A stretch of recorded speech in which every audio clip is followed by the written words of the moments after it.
everyone, and welcome to a very special Facebook Live. I am so excited for this Facebook Live, maybe more than any of the other ones that we've done thus far. If you weren't at the Virtual Power Summit, you missed Pamela Vicik-Smith's charcuterie board demo, which was amazing. You can watch it on asipowersummit.com still. But I invited her back because it was just such a hit. And today she is going to demo for us how to make a fall cocktail, which is going to be really fun, as well as a little snack that you can use for your Thanksgiving dinner. So take it away, Pamela. Thanks, Christine, and thanks for all that flattery. It was so sweet of you. Thanksgiving is only 1 week away. It's hard to believe that it's here already. So today I'm going to show you a couple of tips of things that you can do ahead of time so that when your guests are arriving at the front door and you're in the kitchen busy taking out the turkey, making sure everything's hot, carving things, you can do what you need to do and be stress-free while you have a little something for them to eat and drink in another area of the house so they're not kind of like underfoot. So we're going to start off with a cocktail. Now, all of these things that I'm going to show you today, you can make in advance. So it's nothing you have to do on Thanksgiving Day. You can make this in fact, what I'm making today, I'm going to be serving on Thanksgiving. So this is a really versatile drink. It tastes like fall. I happen to love making my own cocktails. So this is my own creation, and I am calling it Sweater Weather. It's versatile because not only can you drink it with alcohol, but it tastes yummy without. So it's perfect for kids. So if you have those guests that don't like to drink, you can serve it cold on the ice, and you can also serve it warm in a crock pot.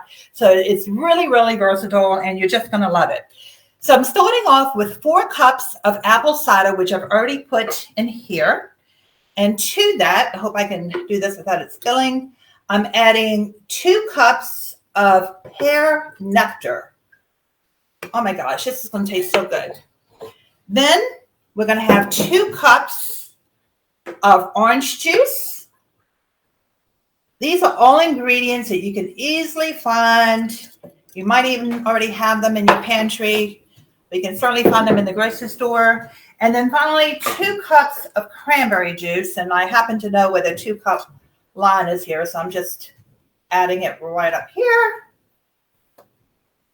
And that is the main guts of that. Finally, all you're going to do is give it a quick little stir to incorporate all the ingredients. Throw in 2 cinnamon sticks, and you're done. How easy is this? Could not be easier. So you're going to set and put this into the refrigerator. Within a few days, all the flavors are going to meld nicely together. It's going to taste fantastic.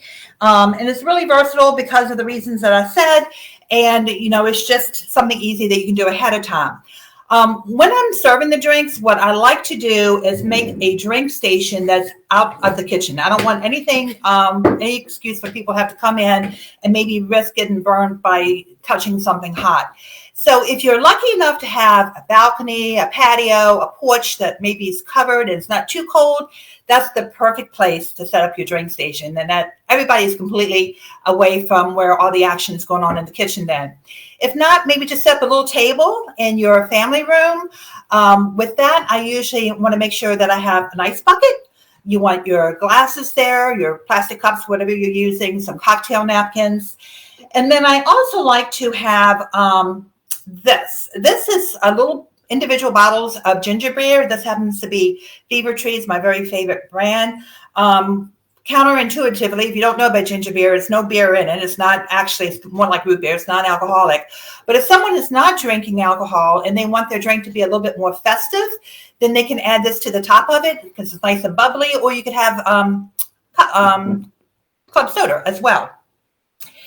If you are going to use alcohol, the things that are a perfect match is either bourbon or a dark rum. Now, when it comes to bourbon, we love bourbon in our house, and we've got tons of really nice bourbons. But for a drink like this, you just want a nice everyday bourbon. You don't want something that you $50, $60 because the flavors are going to get lost with the other ingredients. So my favorite is Old Granddad. You can get this anywhere, I think throughout the whole country. It's only $20 a bottle.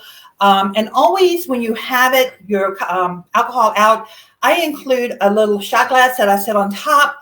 And that way people can feel comfortable in adding what they want to their drink without overdoing it. Maybe some people only want like a little bit. So that way they can measure it out and put it in there. So it makes it really nice for you.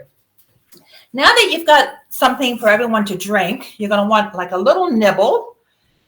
And again, this is something that you can make up to a week in advance, really longer than that if you wanted to.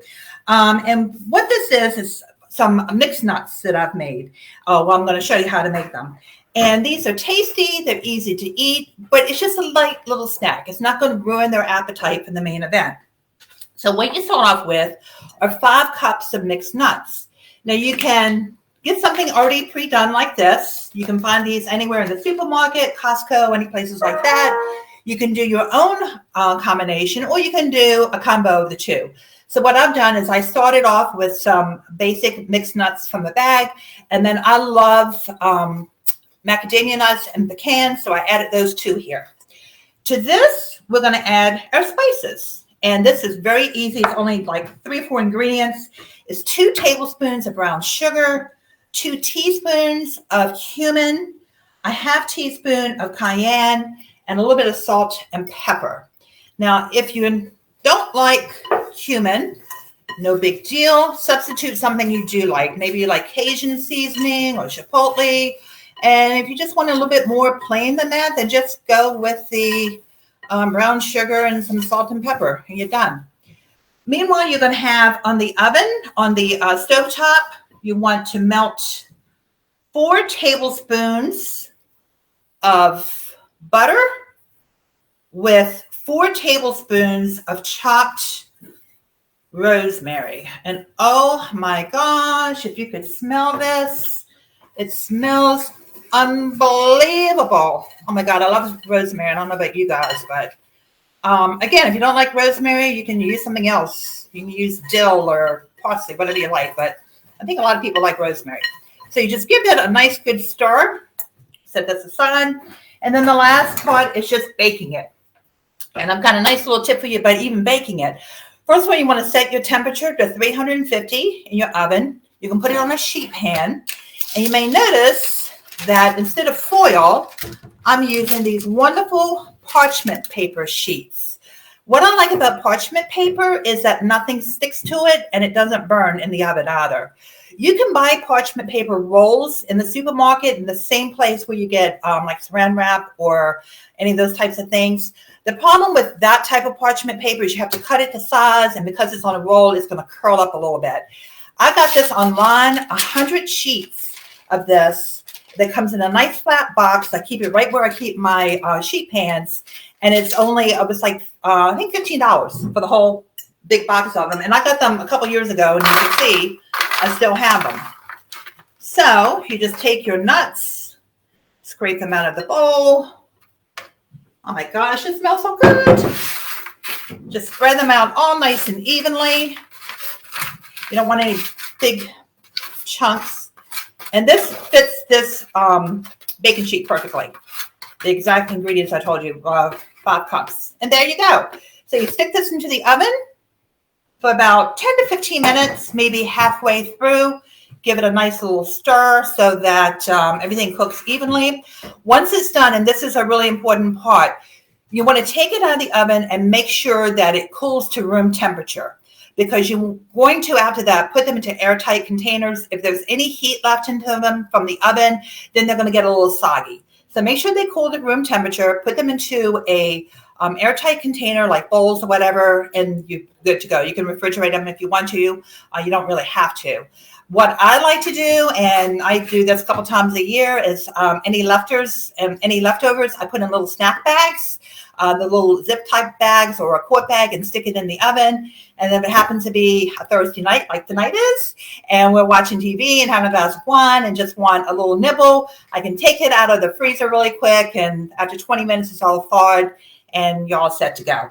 So those are my tips, and these are designed to make you enjoy Thanksgiving with your family. You're not stressing out at the last minute. People are arriving, they're relaxed, they're having a good time. And then once all the turkey's carved and everything like that, then you can sit down with the rest of your family and friends and have a really good time.